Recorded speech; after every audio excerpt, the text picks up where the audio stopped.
হজ্জে মাবরুর। হজ্জে মাবরুর মানে কি?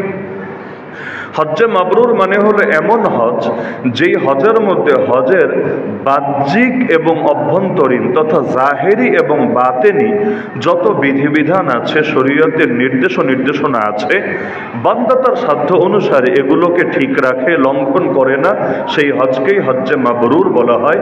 এবং হজ্জে মাবরুরের ব্যাপারে হাদিসে আছে, হজ্জে মাবরুরের প্রতিদান হলো ওয়াল হজ্জুল মাবরুর লাইসা লাহু জাযাউন ইল্লাল জান্নাহ। নবী বলেন এরকম মাবরুর হজ, মাবরুর মানে আবারও বলছি, মাবরুর মানে এমন হজ যেই হজ খালি নাম কাওয়াস্তে হজ না, জাস্ট ফর্মালিটি মেনটেন করা না, বরং এমন হজ জাহেরি নির্দেশ এবং নির্দেশনাও ঠিক রেখেছে, বাতেনি যেমন ইখলাস আর অন্য যা কিছু আছে এগুলোও ঠিক রেখেছে। নবীজি বলেন জান্নাত ছাড়া অন্য কিছু এর বিনিময় হতেই পারে না। তার মানে এর বিনিময় হলো জান্নাত। এই হাদিসটাও সহিহ বুখারীর মধ্যে বর্ণিত হয়েছে, 1773 নম্বর হাদিস।